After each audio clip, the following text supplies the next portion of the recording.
right now. They're mustering is the term, and preparing. They'll be ready tomorrow at approximately 1500 to be ready to come and start their training to get their personnel in, because they are National Guard, they are reserve component. And then the Marines are here at Naval Weapons Station Seal Beach. When will we expect to see Marines on the streets in Los Angeles? I can't give you exactly when that will be, but soon. They're doing their training right now. It is not.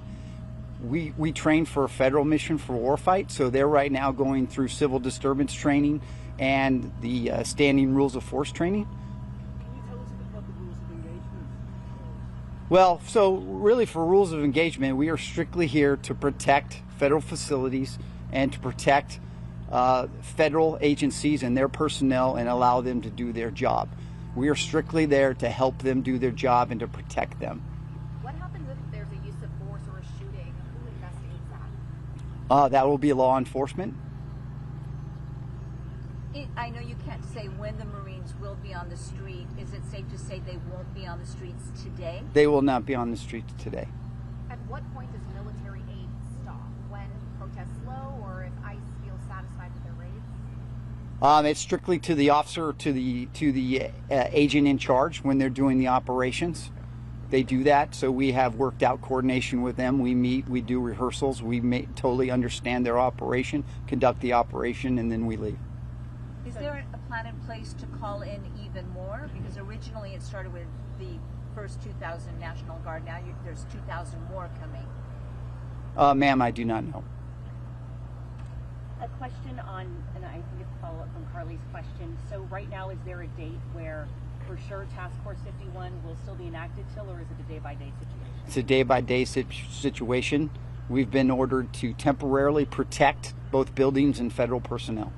And there's a suit by the state of California that I'm sure you're aware with, where the Attorney General is saying the Marines should only be deployed under this law from the 1800s that says, you know, only civilian police can police civilians. So he's trying to get the Marines out.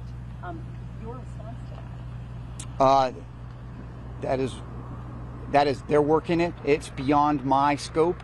I'm here to run operations. They are currently been ordered to come and support this operation, so that's what I'm doing right now. And where are the 700 Marines from? I know mainly the Guard members are like 95% from California. Where did these Marines come from? Is it the Twentynine Palms folks? They did. They come from Twentynine Palms. Can you specify where exactly these resources will be used? Is it just City of Los Angeles? Like, how far is the range? Currently, just City of Los Angeles. How many hours of training do they get for civil unrest? Civil unrest, it's pretty much a 2-day set training. So it's very extensive. It is all about the civil disturbance, how to and really how to control crowds and protection of facilities. And you said the Marines will only be used in the city of Los Angeles. I do not know that. It's just depending on where the federal agencies will need to have them be used. Okay, so we could see them in other places. Yes. Do you foresee, I mean, can you give us some sense? It sounds like they're protecting federal property, they're also protecting federal officers from doing immigration enforcement.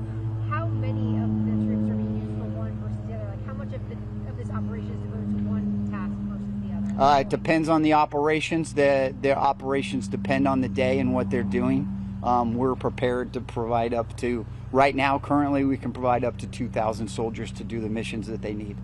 With this training that's 2 days long, local law enforcement goes through multiple months of training for things like this. Can you talk about how prepared troops on both sides are going to be should they are needed to step in? Well, we go through extensive training to do this. They are trained to use their weapons, to actually have their weapons, to do their personal protection. They're doing that. But this is crowd control. This is stuff that we do not do usually. And this is working with federal law enforcement and really working. They're in the lead. We're supporting them. It's really about protecting federal facilities and federal personnel as they do their job. And in your career, have you ever had National Guard members, had members of our own military responding to civil unrest on American soil, or is this a first for you and your colleagues? It is not. I am a guardsman on active duty. I have done this in other riot situations, not in Title 10, but in Title 32 status. Yes. Last question. I just wanted to ask Last about question. the ammunition that the Marines, can they have like ammunition in their rifles? Not in their rifle. No. Okay, thanks very much. Really, can you just explain to us really quick what the equipment is we're looking at? We have tents, we have large trucks, but the verbiage, or We could do that one, and then that is it. Yeah. These are just strictly military planning tents. They're also where soldiers are being housed right now. And we have military vehicles here. Yeah. Thanks. Are they for this particular operation? Oops. This particular tents and soldiers? They are. Okay. They are. Thank you. Thank you. Does the operation have a name on your site? Does the operation have a name on your No. site? No. No, No. like the FBI names its operations, its task forces, yeah? Task Force 51 is the Task name Force of the 51. overall. Yes. Okay, the particular operation does not have a name. Okay, thank you. And so Task Force 51, we have the original 27 combined. So is Task Force 51 those 2,700, or is it the 4,700 total? It's the including? 4,700. The 4,700 All the total. Army and all the Marines together. So Task Force 51 is 4,700 altogether. Yes. Thank you. For the time being. And officially, the California